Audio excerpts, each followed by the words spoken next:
नमस्कार मित्रांनो, स्वागत आहे तुमचं आताच्या ब्रेकिंग न्यूजमध्ये। मित्रांनो, शिक्षण क्षेत्रामध्ये टीकेचा विषय ठरलेला 5वी ते 8वीतील विद्यार्थ्यांना सरसकट उत्तीर्ण करून पुढच्या इयत्तेमध्ये प्रवेश देण्याचं धोरण केंद्रीय शिक्षण मंत्रालयानं अखेर रद्द केलंय। केंद्रीय शिक्षण मंत्रालयानं नो डिटेन्शन पॉलिसी संपुष्टामध्ये आणली आहे। त्यामुळे आता 5वी ते 8वीच्या वार्षिक परीक्षेमध्ये नापास होणाऱ्या विद्यार्थ्यांना अनुत्तीर्ण करता येणार आहे।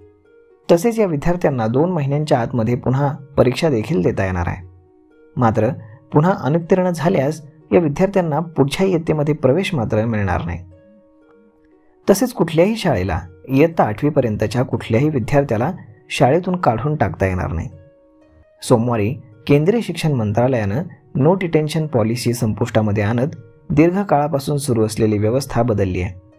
या निर्णयामुळे आता 5वी ते 8वीच्या वार्षिक परीक्षेमध्ये अनुत्तीर्ण होणाऱ्या विद्यार्थ्यांना नापास केलं जाणार आहे।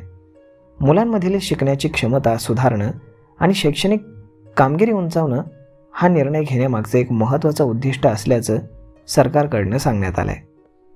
आता नव्या व्यवस्थेनुसार अनुत्तीर्ण विद्यार्थ्यांना 2 महिन्यांच्या आतमध्ये पुन्हा परीक्षा देण्याची संधी मिळेल।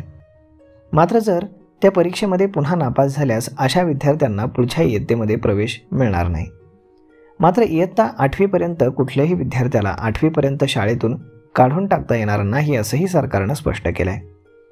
शिक्षण मंत्रालयाचे सचिव संजय कुमार यांनी सांगितलं की मुलांमधील शिकण्याच्या क्षमतेमध्ये होत असलेली घसरण थांबवण्यासाठी हे पाऊल आवश्यक आहे। मंत्रालयानं विशेष विचार करून 5वी ते 8वीच्या विद्यार्थ्यांवरती लक्ष केंद्रित केलंय। त्याचं कारण पायाभूत शिक्षणाच्या दृष्टीने हे वर्ग महत्त्वाचे मानले जातात। या नव्या धोरणांमधून विद्यार्थी आणि शिक्षकांना अभ्यासाप्रती अधिक जबाबदार बनवण्याचा प्रयत्न करण्यात आलेला आहे। तर मग मित्रांनो, 5वी ते 8वीच्या विद्यार्थ्यांना सरसकट उत्तीर्ण करण्याचं धोरण रद्द करण्याचा निर्णय आता केंद्राने घेतलेला आहे। यावरती तुमचं मत काय हे तुम्ही आम्हाला कमेंट करून नक्कीच सांगा।